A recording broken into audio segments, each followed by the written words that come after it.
Pretty. Look at you, Miss Blue and Blue. Good color. You know, it's a good thing that your last name is a good thing. Did you get grass skirt? Grass skirt? Didn't need a grass skirt.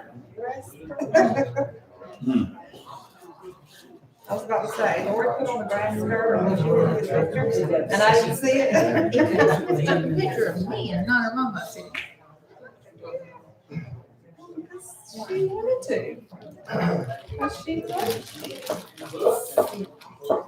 isn't that cute?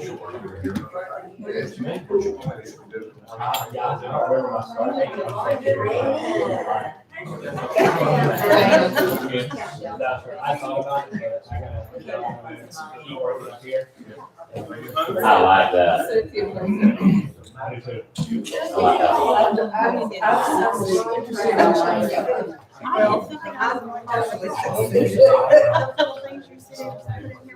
I got one that I can barely speak to.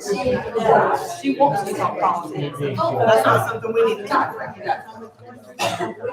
There's one I can put on my. Show the whole church. All like it's one.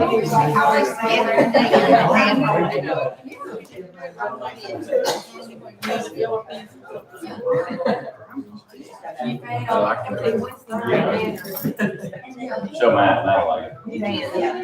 Matt, we got your wife a shirt.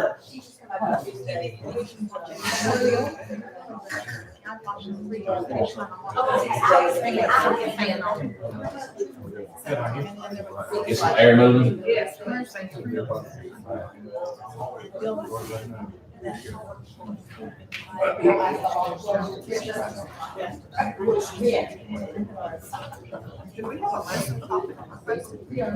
Where did it? Rahab part two. I didn't say what I wanted. I had forgotten. He said that last year. You didn't send me anything out. I don't want.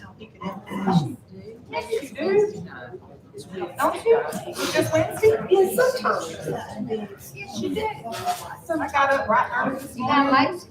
looked for it, didn't see it. I just got an email from your husband. You truly can't expect us to remember from one way to the next. No, but I don't even.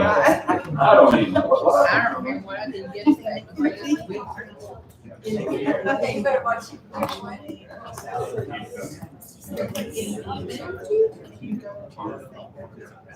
No, let me run an email. Yes, once we can do it. What's up? Event reminder.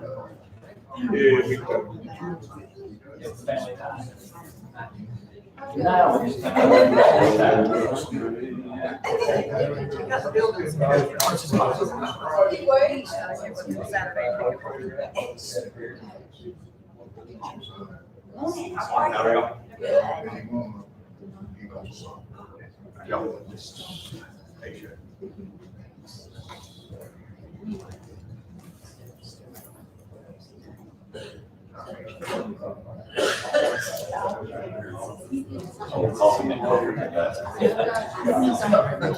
Never. Hey, well, I gotta be. I don't wear it for her anyway. She doesn't really love it.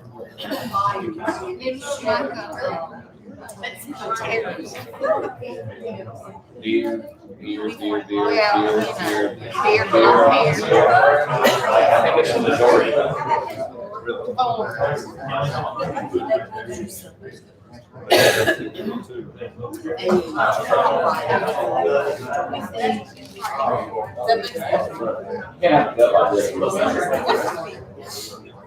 When I was thin, I needed to be baby face. I told Alicia I'm just giving up on being pretty, so it's not so.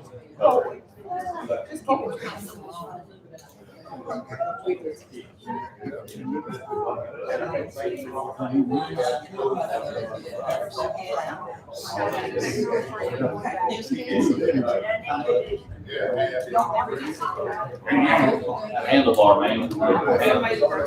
8 fingers. Yeah, we're in on that. Back in the day, yeah. My mom made me a deal that if she'd let me get one when I was a kid, I promised to never get one after. So far, I've got a promise.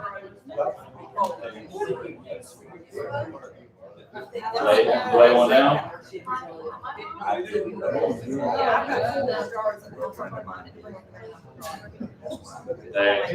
My very first preaching job, I was almost thinking about getting another. I was young, I was in my early 20s, thought about getting one. And I was preaching in church in Amarillo, just outside Amarillo, Texas.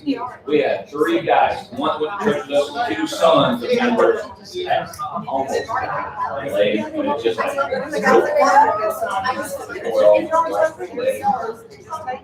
it was like brain injury, total body, internal bleeding. They're fun when you're on 2 wheels. When the 2 wheels stop, it's less. You ever ride one? That's what my mama let me have for about 2 or 3 years, and I had promised never to get another sucker. But when you're 12, you know, a reasoning power.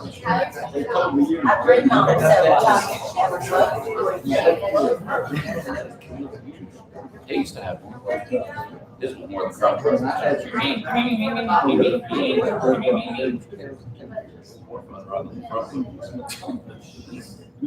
That's only to stop. It's a braking mechanism. It's not for showing off. That's great. Yeah. Strictly showing off. Even when it's only me there. That's a. It is felt good.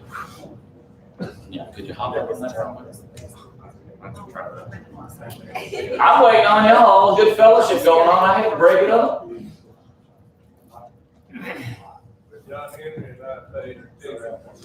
Yeah. I didn't take the tickets. I need to take the tickets up. You want your money's worth of Bible class. That's what I like to hear. We're going to be in Joshua if you want to start opening there. Kick that off. Some of y'all may have seen Miss Margie's sister from Mayo is in DMH with COVID, pneumonia, and spots on her lungs and strep throat. It's like she got the whole kitchen sink thrown at her. So be especially mindful of her as she's recovering from that. She wanted me to make folks aware of that. Anything else we want to mention before we get started this morning? Did I say Joshua? I didn't say Ruth, did I? Okay, sure. That would be coming up.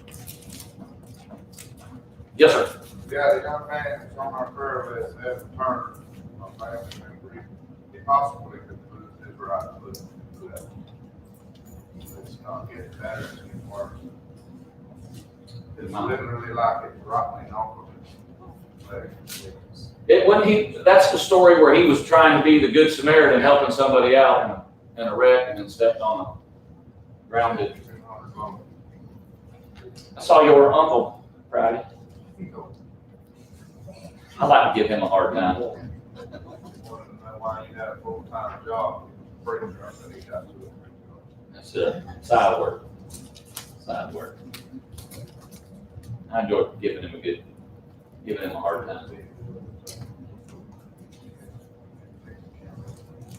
Anything else we want to make mention of?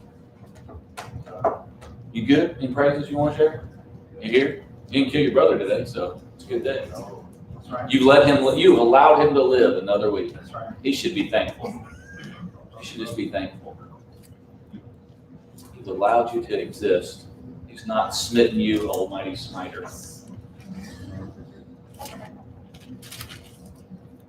My mom has her appointment with the surgeon tomorrow. Okay. Just to see if the drain can be removed and when they might be able to do surgery. Okay. That's tomorrow? Yes, tomorrow. Okay. Y'all be mindful of my whole tribe. We'll leave today after services sometime for Bible camp, where I'm a camp director. I think 160 kids and about 40 staff. So y'all pray for me. Need a lot. Pray for them, pray for me. Sam, this will be Alicia's first year. Who was it I was talking to that said something about I like it was Mr. Ben Sheffield said, do you think your wife and your kids are ready for that, Dad? Because like, your regular day, and I can't even imagine you as like camp dance. So it'll be Tay-Tay's first year. She's mildly excited. Only talked about it every day, all day long for the last forever. So be mindful of it. We're gonna have a good time. But pray for us. I won't be here Wednesday, so that's where I'll be. I'm not shirking my duties. I'll just have 200 other people I'm taking care of that day. Be mindful of us. It's good stuff. Anything else before we get kicked off this morning? There are 5 Sundays in August. Okay. I got an email from you. That last Sunday, I want to find someone to visit. Anybody wants to load up and go along, you're welcome. 10-4. The last Sunday of August is a 5th Sunday. So those that want to, we'll gather out. I thought I saw on the reminder you said 6 o'clock. Somewhere around it. We'll figure out a time. It'll be Sunday afternoon, August, what is it? 29th. If y'all or anybody's interested in kind of maybe doing similar to what we maybe did with Joe and them, or we've done with Mr. Thompson, we could sing, or we could just go visit. But I got a couple I can think of, like Miss Bradshaw be on my list, maybe Miss Woods. That's kind of a long way off. You think she'd be okay with a few people showing, not coming in the house? I don't want to. You ask. I would say before we push boundaries, you ask, and I don't want to overwhelm anybody. But just see if she'd even be okay. Like I said, we wouldn't come in the house. It would just be kind of come in that beautiful front yard that she's got. All right. Got anything else, Mr. Oscar? Can I pick on you to open us with a word of prayer? Sure. Now, please, Lord, we come to you this morning, thanking you for the opportunity to be here. Number 2, we had this opportunity to go to you and hear the things that we need to do. Guide our life. Lord, be with those folks who are in this world and others in our community that are sick, hurt, not only physically, but in their spiritual life. That be for this service. Continue this morning. Amen. All right, so there's so much backstory that we covered last time in the story of Rahab. We mentioned briefly, the wilderness wandering and Joshua and Caleb being the only 2 faithful everybody admitted it was good, but they were the only ones that had faith. Hey, we can do this and we should go now. And so they had to wander for a while. That comes up today a little bit. They had to wander. And then we got where now Joshua is prime. We talked about changing of the guard from Moses passing. Now Joshua's got to take over the torch. We spent a little bit of time. We read all of kind of chapter 2 there to kind of get the backdrop of the story of her doing that. We talked about, we're not endorsing lying or falsehood, but it is a great marvel of faith that someone who is not an Israelite recognizes the Lord and takes a leap of faith, risks her own life to vouch for them, and that faith gets rewarded. She's talked about twice in the New Testament. We didn't really get time to talk about those passages. We read them, but we didn't really get time to talk about them. I want to jump right in, and I want to highlight something, and I want to find a Jesus connection, because all of the Old Testament is pointing forward to that. But I want you to look, if you would, at verse 9. This is she's already hidden them on the roof, and she's going to them before kind of she said before the spies lay down for the night, she goes up on the roof. Yes. We are in Joshua chapter 2. Sorry about that. Joshua chapter 2 and verse 9. And I just want you to look at something there. She says to the men, I know that the Lord. And what do you have? What can you tell me about the word Lord in your verse right there? What does that mean? What does the all caps Lord mean in your Hebrew Bible, in the Old Testament? Yahweh, Jehovah. She's using the covenant name of God. I know that the Lord has given you the land, that the terror of you has fallen on us, and that all the inhabitants of the land are faint-hearted because of you. Verse 10, we have heard how the Lord dried up the water of the Red Sea for you when you came out of Egypt, what you did to Sihon and Og, the 2 kings of the Amorites east of the Jordan, whom you completely destroyed. When we heard of it, our hearts melted in fear, and everyone's courage failed because of you. For the Lord your God is God in heaven above and on the earth below. Is that a pretty good statement of faith? We know that the Lord your God is. Does that happen? There's times that happens in Scripture where God allows something to be seen working through one of his people, where someone who has no business calling on the name of the Lord calls on the name of the Lord. Nebuchadnezzar comes to mind.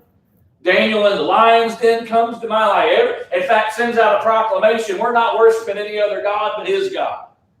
And here, because of God's signs of getting them out of Egypt, drying up the land is the one specifically mentioned, conquering those kings, our hearts are melting, and we know that the Lord your God, that is the God of heaven and of earth. Now, multiple people's hearts melt. They're all shook, they're scared, they recognize there is the God. How many of them make a leap of faith? They're all scared. All of their hearts are trembling. How many of them then take that faith and do something with it? Just her and her family. Even the demons believe and shudder. Anybody know what context that's in? James chapter 2, about faith and works. Everybody's scared. Everybody's terrified. Everybody recognizes something awesome is going on. Rahab is the one who, and in part of our story, just going back last time, men are sent to her house. We know men have come here. Bring them out. And that's where she does the deceit, says, oh, they've already gone, and sends them out the wrong way. They're coming looking. She's risking her life to vouch for them and hide them. Now, yes, sir. Something that's always concerned me there, she lied. That's right. She did. We talked about that a little bit last time. She at least engaged in deceit. Flat out says that, they're not here, they've gone this way, and she knows they're on the roof. And brother, I don't have a good answer or explanation other than she still recognized. In fact, one of the passages in the New Testament speaks to that a little bit. Is it the James 2 one? Like I said, we went round and round on that one. It's actually mentioned in James 2:25 in the same way was not even Rahab the prostitute considered righteous for what she did when she gave lodging to the spies and sent them off in a different direction. She does an act to save lives, and that's about all I can give you on. I'll just, you know what? Ask the Lord when you get there how that all works out. That's what I've got. You mentioned it, but I think it's worth bearing out. When we read the word Lord there, Yes, she didn't say a generic word for Lord. that's right. And it gets lost in English the way That's we right. translate. She actually said Yahweh. She calls on the name of the Lord. Just like if the Israelites had referred to one of the Baals as Baal, she referred to Yahweh. As the I am word that is there. Where I wanted to get was the Jesus piece, the Jesus connect. I don't have a great answer for you. We went round and round on that one. So basically what I can tell you is no one in here and no Christian is going to say, take the example of Rahab and lying is okay. Lives are on the line and she makes this act in order to preserve them. I want to get to the sign. And we read this and it jumped on me a little bit and I went and did some more digging for this week. I want to read this a little bit again and just see if something grabs all of you. Go back to that. I was in James. Let me go back to where I'm supposed to be. In Joshua 2. And I want to read, this is after she makes that amazing confession of faith. I want to read 12 through 18. Can we read 12 through 18? Kevin, you mind doing that? Joshua 2, 12 through 18. And see if any just little Bible trivia warning signs go off. Now therefore, I beg you, swear to me by the Lord, since I have shown you kindness, that you will also show kindness to my father's house and give me a true token. And spare my father, my mother, my brothers, my sisters, and all that they have, and deliver our lives from death. So the men answered her, our lives for yours, if none of you tell this business of ours, and it shall be, when the Lord has given us the land, that we will deal kindly and truly with you. And she let them down by a rope through the window, for her house was on the city wall. She dwelt on the wall. And she said to them, get to the mountain, lest the pursuers meet you. Hide there 3 days until the pursuers have returned. Afterward you may go your way. So the men said to her, we will be blameless of this oath of yours, which you have made us swear, unless, when we come into the land, you bind this line of scarlet cord in the window through which you let us down, and unless you bring your father, your mother, your brothers, and all your father's household to your own home.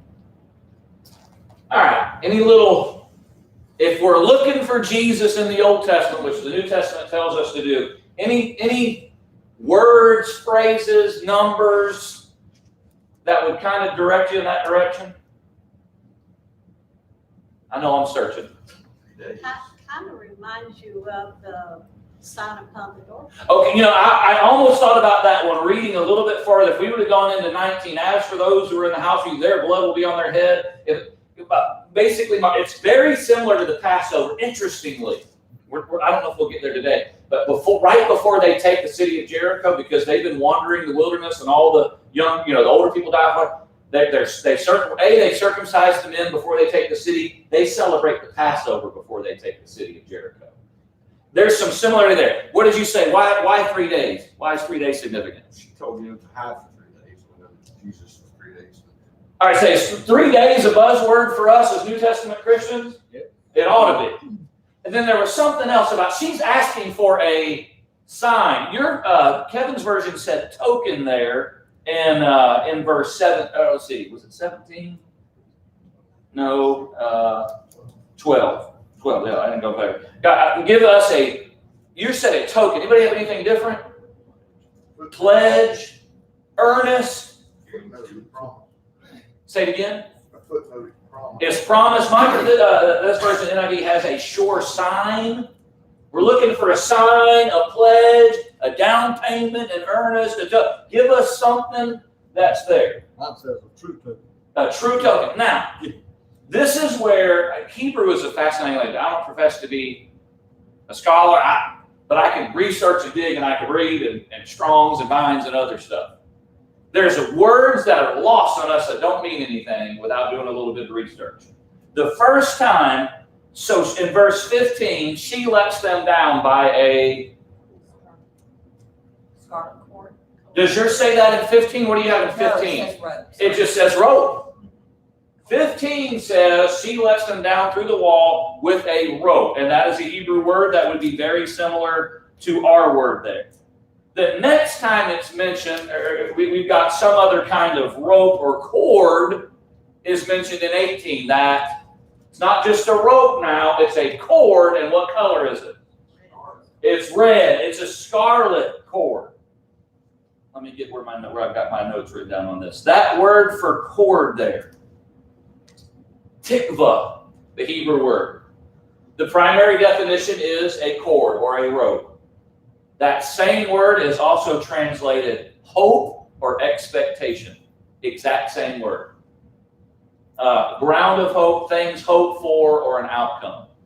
So she's wanting, I want a sign. I need to know that you guys are with us. She lets him down in a rope, and now we're going to get not just a rope, but a cord. And the word cord has this idea of hope or a hopeful outcome, and it's red. Now, if we're reading with our Jesus glasses, and I realize we're not supposed to read things into the text. The New Testament tells us, look for Jesus in the Old Testament. He's everywhere. It's all pointing towards him. We have a sign of 3 days and a red rope of hope. You ever heard about the scarlet thread that runs through the Old Testament? What's it talking about? The sign of Jesus, the blood of Jesus. Where are you going to go with that? In the Old King James, the word there in that verse is thread.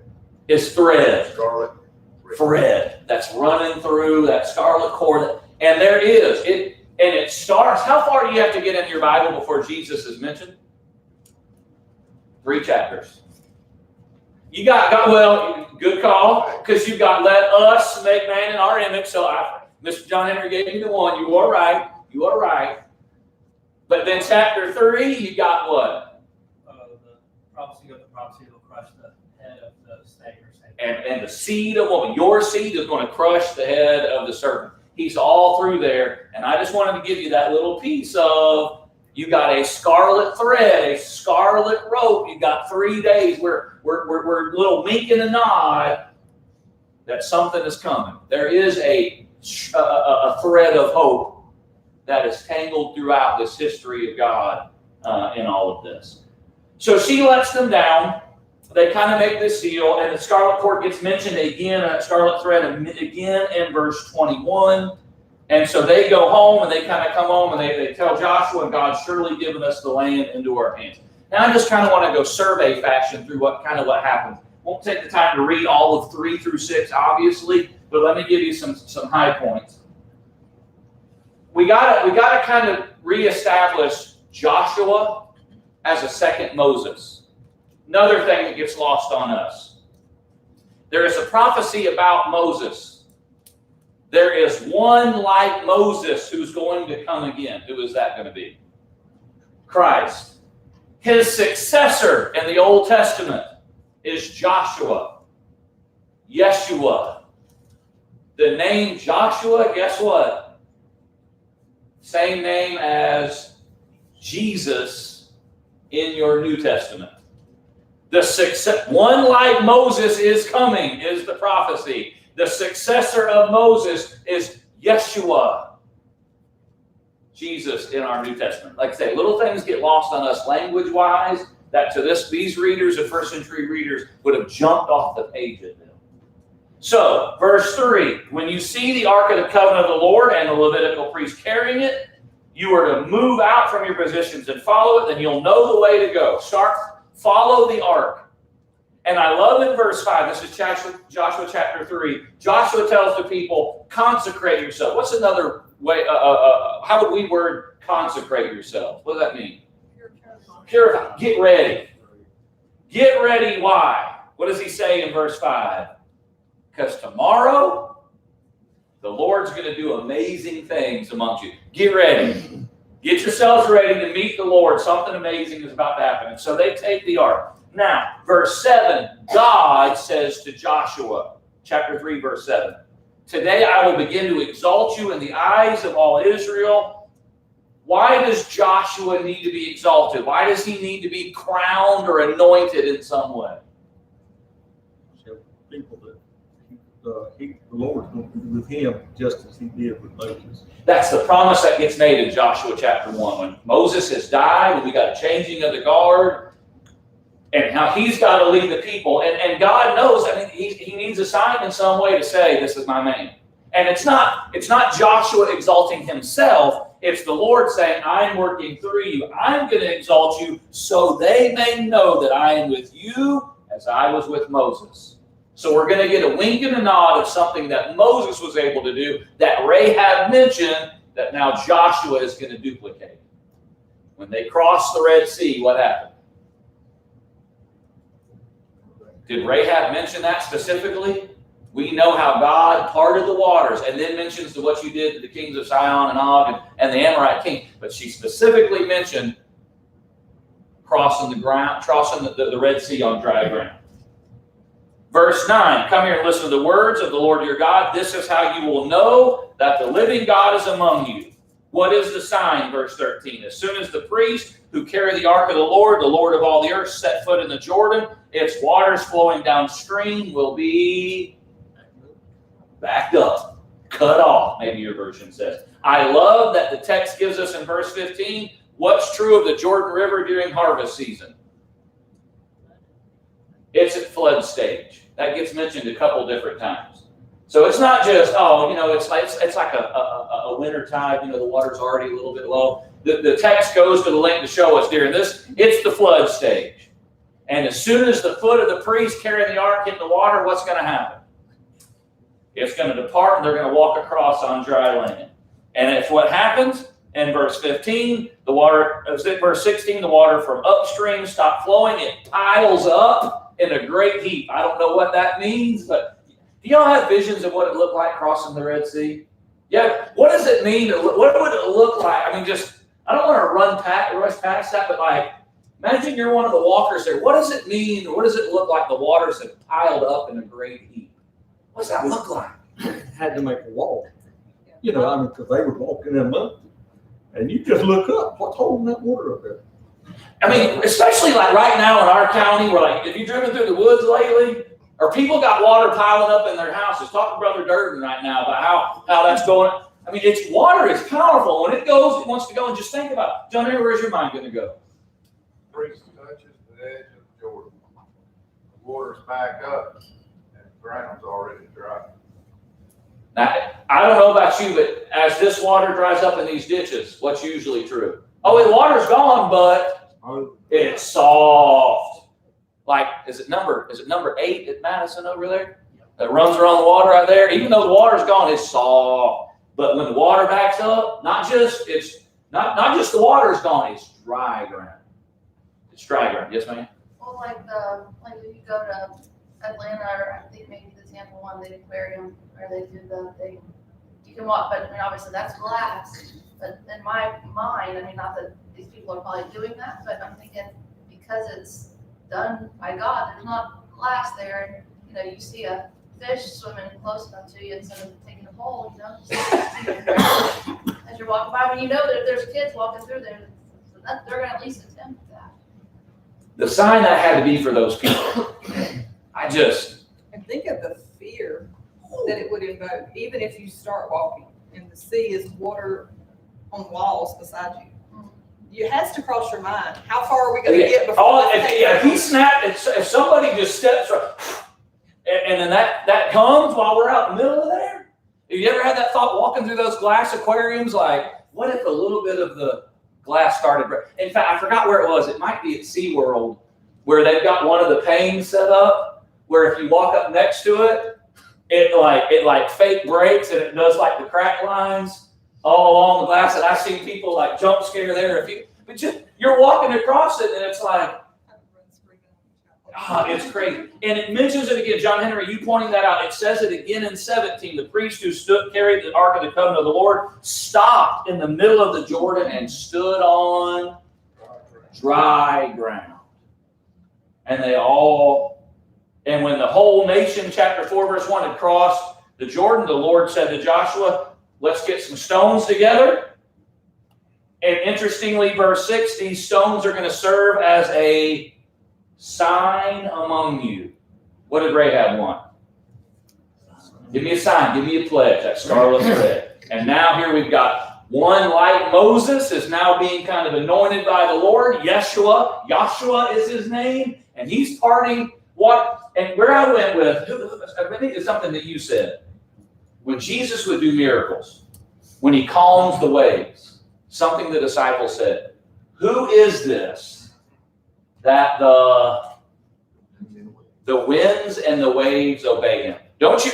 Maybe it's not said in those exact terms, but for the Israelites and the Canaanites, whatever, who is this that the waters obey him? What God is, that's what triggers Rahab to make that calling on the name of Jehovah God. Your Jehovah is the God of heaven and of earth. Who is this that the wind, you got the water back up and you got dry ground. He is the God of heaven and of earth, and he is controlling this. And you would think that nothing more than that one miracle would have been all it would have taken to convince anybody forever. I mean, if you were one of those people who crossed the Red Sea on dry ground and you witnessed it and you told that story, surely that would be all it would take. And yet it didn't. They complain, you've led us out here to die. With the water, we don't have anything to drink. With the birds, we don't have anything to eat. And it's a story of, now, to give them some grace, 400 years of maybe silence from the Lord where they've been in Egyptian captivity for a while. And that's kind of the big deal of him bringing them out as God is retraining his people. That's why he gives them the covenant of Moses. It's almost like as you read through Exodus and God working through Moses, and I know this hasn't been part of our genealogy study, but it's almost like God is reintroducing himself to his people. My people. Here is my covenant. Here is the oath. He cuts a covenant with Moses where he has Moses slaughter the animals and lay them on either side, and he walks through it as a kind of a sign or whatever. This is God making his people. This is how the Israel becomes Israel, is the story. This is how he called out, you guys were too little to be named among the nations. What made you special? I made you special. Who got you out of Egypt? I did. Who brought you to a land that you didn't work for? In fact, where do we go after Joshua? To Canaan's land, they're on their way. You're going to inherit houses you didn't build. You're going to inherit farms that you didn't plant. And the whole thing that Moses, I know we're going all over the place, but Moses tells him when you get there and you get all that free stuff, what? And what do? So, and we do too, because we've got the sign of Jesus. We've got the 3-day scarlet cord that we're on the other side of. I don't know. There's lots of places you can go. And the fact that he even said, don't forget me. Or don't That's right. forget this. Is the fact that they would. Well, and isn't it interesting? Man, Amen. unintentionally I'm heading here, but when they get across, God has the idea, hey, get you 12 men, gather up some stones, make a little, depending on where your version says in verse 7 of Joshua 4, these stones are to be a memorial of what? Your children are going to ask, why'd y'all do that pile of rocks over there? And what's the answer? That's no longer wrong. Here I raise my Ebenezer. Hither by thy help I've come. That's what the word Ebenezer is. We're going to make a stone of rock saying, we've made it this far. Why? The Lord did this. And I want you to use that as a trigger moment to tell your kids, God did this. And this is the God we serve. He set up a reminder. Now we fast forward to Joshua, to Yeshua of the New Testament. He does the most amazing thing in all of history. God worked through him to let him die, be crucified, and raised up. And not long, even in fact, before he dies, he sets up a memorial. Hither by thy help I've come, so we won't forget it. When your kids ask, what does that choose? Why are we doing this? That is your golden opportunity to say, let me tell you about Jesus and what God's done for us. You know, there's another thing about this memorial that God had to set up. It wasn't the little, it was river stone. You know, people look at the stones and they know they come out of that river on kind of the way they were worn. It ain't no little old rock that they picked up the size of a hand. It was huge. That's what made that big mound, and that's why it's still there. Lisa, you had me thinking of Moana earlier, you know, when the water piles up, where the little, y'all seen Moana? Where the little girl walks out, what's the ocean do? Kind of backs up, and you can even see the little turtle that she saved swimming around in there, whatever. When it's time for her to leave, it made me think of this. What does she put as the last? It's not a rock that she puts up, but what does she put up on the top of the monument? You remember? Man, you're Moana, you're Disney trivia. Come on, people. Disney trivia. What'd she put on top of the rock? A shell. The shell, basically, we're not here anymore. Just why? As a monument to say, hey, we're not here anymore. I don't know. That's your free Disney trivia for the day. Sorry. Mr. West? Back in 3, verse 4, there had to be 2,000 cubits between them and the ark. So that's what, 3,000 feet. So when they crossed, or where they crossed, they had to look over half a mile to see those guys with the ark. I know Red Sea, how many people are coming out? A lot. Lots. Possibly million people are coming out. That's the Red. I don't know how many are here crossing, but it's at least the war party and the people are crossing behind the priest on the way here. Like I said, I don't know how big the Jordan is. Imagine like the Mississippi River. I don't know. Jordan, maybe, that's where I don't know my geography, whatever, but it's piling up and we're all going through. And they're standing, because the way I get it is the priests are standing there with the ark in the middle to do that, and they're doing that to let people. So is everybody getting to pass by the ark, and see that on their way to the other side? No, verse 4. Yet there shall be a space between you and it. What about the ark? Verse 4 of 3. Okay, yeah. Okay, 2,000 cubits. If I'm right, that's 18 inches, but that's 3,000 feet, right? So in other words, the ark's doing that to the water, and it's like, don't even come clean. Y'all gotta. Yeah, they got the water backed up way up there. We're crossing back here. And I guess the ark is a significant. They gotta stay 10 football fields away from the ark. Does your version have like a kind of a 1,000 yards. 10? So, and that's kind of a how high, how holy, how awesome is God thing. Stay away from the ark. That's good. That's good. Ooh, that's good. I missed that. I missed that. And God sent the ark ahead of the people to ensure them that he would hold this water back. He would That's not let anything happen to that ark. And as long as those people could look forward, they would go to it with the assurance that he would hold that water back. God is going before us. Moses didn't want to do certain things until God, I know that you're going before us. Joshua's going to have moments. I need to know that you're going ahead of us. And there's one time where God calls them to go and they don't go. And that, you remember that? Where they then they think, oh, we'll just use the magic box. You remember that? And they grab the ark thinking, oh, we'll go out. You know, because, well, we disobeyed God and now we got our spanking. Well, we'll go grab the magic box and we'll rush out to battle. It ain't about the magic box, was it? Because what happens when they bring the magic box that time? They lost it. And they lost the battle. Kind of is trying to say it's not about it. That's a representative of I am the one going before you. I missed that point about that. That's pretty cool. That's pretty cool. Any other thoughts about it? Man, that's why I love community Bible study. All right. So I'm going to fast forward a little bit.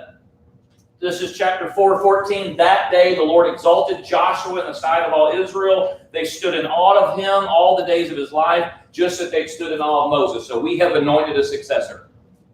And this is all in preparation to take this promised land. Skip down to verse 18. The priest came up out of the river carrying the Ark of the Covenant.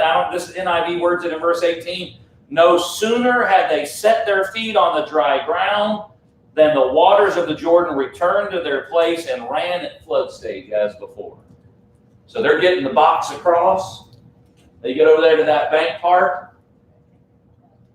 And what happens to the pile of water?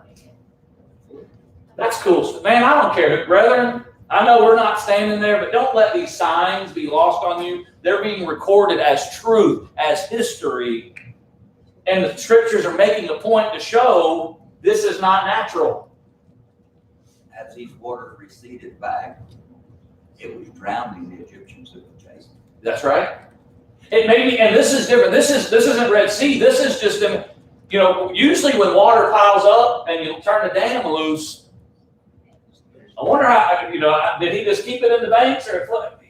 I don't know. We don't get told all that, but all I know is some unnatural stuff's going on because God is going before them. At the end of 18, it says that flowed over all his banks as they did Before. It goes back to flood stage waters. They were saved by water. Is that 8 souls? 1 Peter 3, something about 8 souls were saved by what? Water. All were baptized in one sea, 1 Corinthians chapter 10. And we all follow the same Jesus Christ. Excellent. Excellent. All right. Then just real quick, 21 recounts the stone thing again. It's like God doesn't want to let this slip by about the stones and remembering this. Almost identically word for word what we read earlier about the stones gets said again in 21, and he does it in 24. He did this so all the people of earth might know that the hand of the Lord is powerful, and so that you might always fear the Lord your God. That memorial gets mentioned twice. Mr. Oscar, where were you going to go? Those miracles, simple miracles, we examine our lives every day. Those things happen to each one of us. And we ought to give thanks for the things that are happening. The providential activity of God. We need these big events, these moments, and those ones are easy to point to and look to, but I think you're spot on. And this is something I've been trying to do, and Shane been trying to do it. When we ask about, hey, do you have any praises to share? We're trying to train our brains to look for God's activity in our lives. And because if you want to know, like this Sunday thing that God said is phenomenal, this is what we need. Do you need Sunday to remember? Is this the only time you need to remember, hither by thy help I've come? We've got to get trained to be looking for God in our lives because he's there all the time. Those thank you, Lord statements. And it doesn't have to be this big, oh, he made the waters pile up. I didn't roll my ankle in that hole. Thank you, Lord. That wire didn't fall on me. This didn't happen. That car there's everywhere. Thank you, Lords are everywhere if we'll just learn to look for them. Praises I'll share this morning, like COVID seems to be making rounds again. Well, people are healing from it again. Lisa's mom's out of the hospital. We got Miss Margie's is in now. Do we remember that we're mindful of God on the front end when the tragedy's there? We need to be just as mindful with the thank you afterward. He's in our lives all the time, Mr. Oscar. You're spot on. You're spot on with that. All right, let me in 3 minutes kind of summarize this. Chapter 5, they start going. The Canaanite kings along the coast heard how the Lord had dried up the Jordan before the Israelites until they had crossed over, and their hearts melt again. The story, what Rahab remembered with Red Sea, now God's done again for Joshua. The word has circulated. He did the dry ground thing again. That God, the same God that got him out of Egypt, is now making his way to Canaan, and the people recognize, the God has arrived. They circumcised the men, starting there in about verse 2, to kind of get them right. Verse 6 says, the Israelites had moved about in the wilderness 40 years until all the men who were of military age when they left Egypt had died, since they had not obeyed the Lord. Remember, they weren't allowed, Hebrews mentions, they were not allowed to enter due to unbelief. And this whole story is celebrating Rahab's belief. She gets praised twice in the New Testament for her faith. It is, you talk about just compare and contrast. That's the contrast. Compare and contrast kings recognizing and having fear, and then God's people not later on. It's just things are shouting all over the place in these narratives. Why weren't they circumcised before? I don't have an answer for that. No. I don't know. Let all them die off, and now I don't know. I do know that it mentions at the end of verse 6 that he's bringing them to the land flowing with milk and honey. That was the promised land they missed out on. In verse 10 of chapter 5, they celebrate the Passover. In verse 13, Jericho looks up and sees you know what, I just need to stop. I need to stop. I don't want to rush this. I'm just going to stop. If you want to read ahead, you can read 5 and 6, but where it's going to get really good is chapter 5, verse 13, where Joshua thinks he's the one leading them. All right, do I need to be in a hurry? We can wait till next. We'll just stop. It's hard. It's good stuff. Y'all want to just go a couple hours this morning? Just keep on going.